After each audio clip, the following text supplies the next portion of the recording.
Hello everyone, welcome to my channel. My name is Leslie and this is the Sewing Circle. In today's video, I will be reviewing one of my favorite tops, Simplicity 9385. In fact, I just finished another one of these beautiful pullovers today. You can see behind me.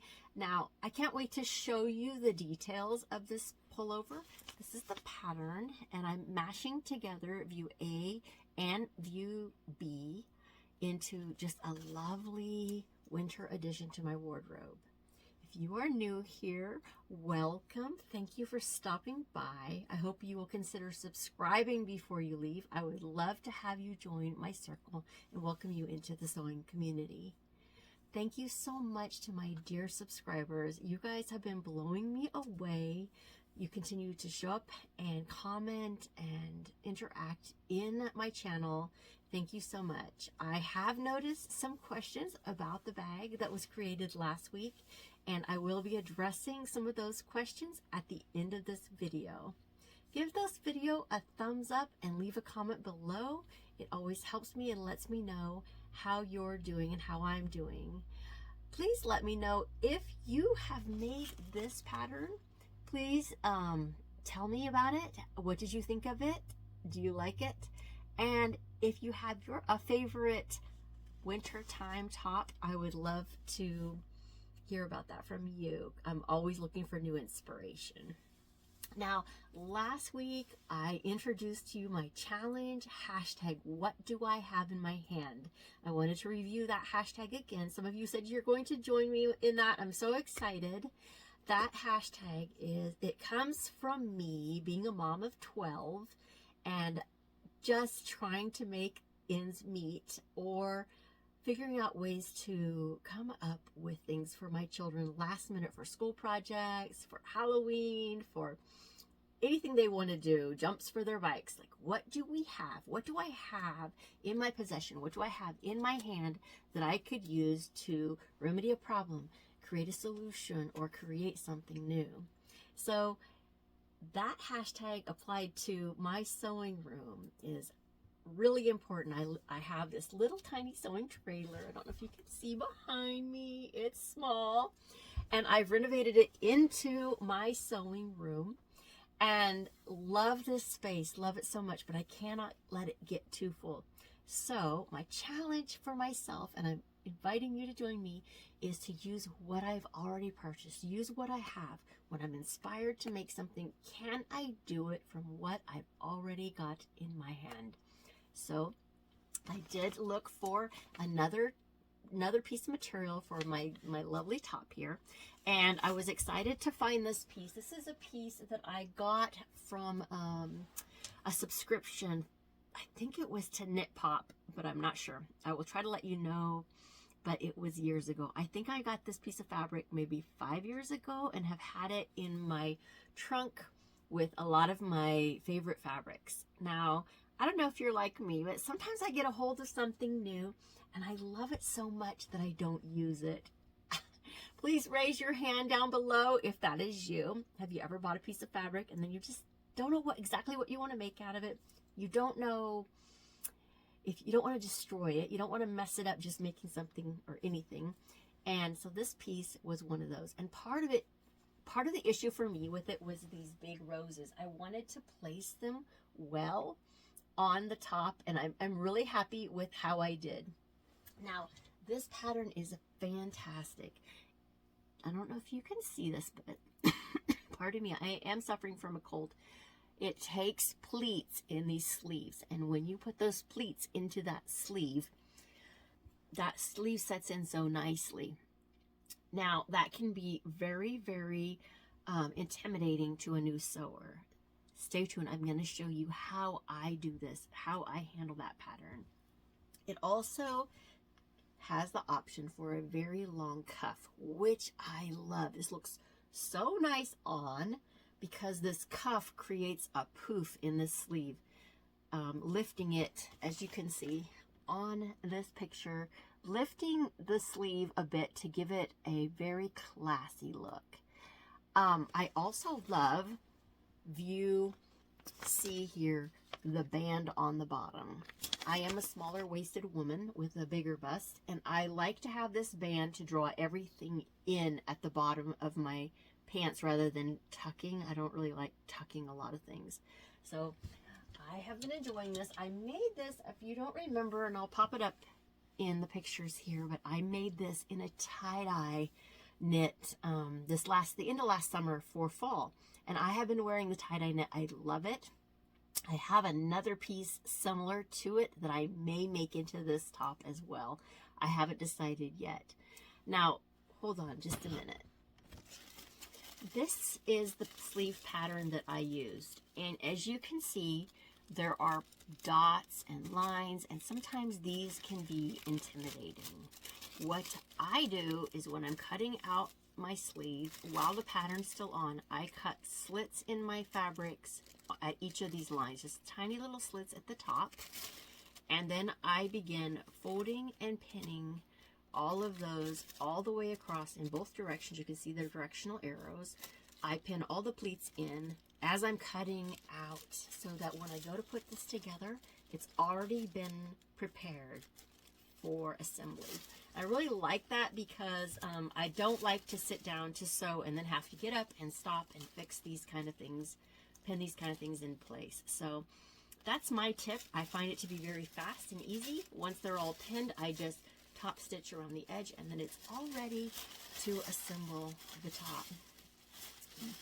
Now, the other thing about this that I love is that the neckband really lays in nice. Sometimes you get a pattern, I don't know, the neckband maybe just kind of gets wonky in there, but this neckband here lays very flat, and when you wear it, it lays flat against your neck, as you'll see when you see the pictures of me trying it on for you. It does come, this pack comes in a size 6 to 14. This is the one I have, and I am about a 42 bust, so I am making the 12, which is a 38, but this thing is very full and fits very, very nicely for me. That is what it is. Now, some of you had questions this last week about the quilting of this bag, the Alpen, and you can see I've been using it, and I am loving this bag. It is really interesting when you buy a bag or you make a bag, you kind of have to try it out to tell if you really love it.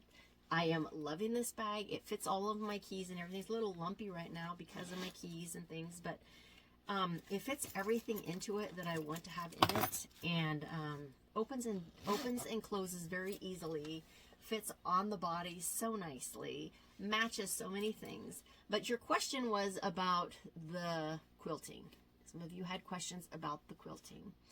Now, I have an old Bernina machine that I got brand new when my 6th child was newborn, which was like in 1994. So it's been around for a while, about 30 years. And but this is the foot that I use. It's a quilter's foot on my Bernina. It's the 1260. Any of your sewing machines that come with this foot, this is the foot you're going to use. And I have a video I'll pop in here for you to show you how I just freehand these roses on. My main thing is to just start with a spiral, kind of like a snail.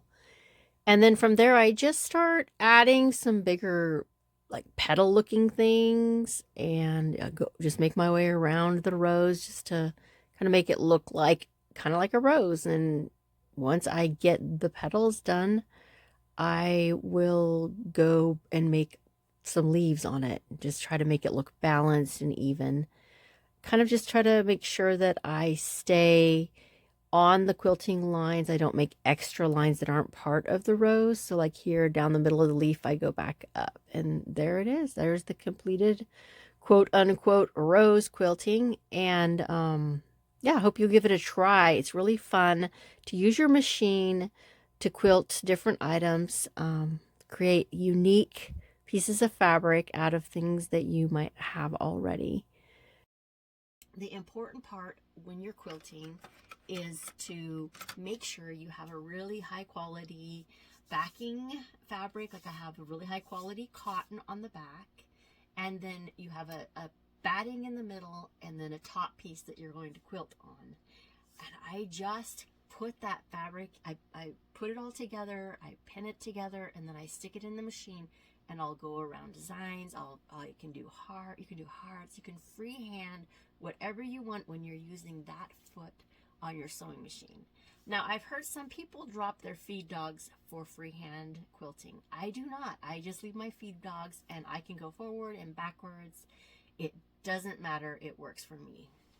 How exactly I do that. Now I wanted to answer a question about my big family. So I'm a mom of 12 birth children. I have 7 sons and 5 daughters. And yes, I did teach my daughters all how to sew, crochet, and even some of my boys. I have a son, my oldest son, when he was like 13, he got into making baby clothes, and he made little boys' pants and things like that. Most of my children were born in California or New Mexico, and we've lived all over. I have a couple that were born in Hawaii, and we've lived in Pennsylvania, so we've been all over the United States. As a Mennonite, I sewed most of our clothing. And if you don't know what a Mennonite is, it's like Amish. And yeah, I would love to share more on my channel about my life as a Mennonite. 17 years a Mennonite, 12 children, making all of their clothing. I used to take apart thrift store jeans, like blue jeans that I liked how they fit my kids and stuff, and use those for patterns to make my children's clothing.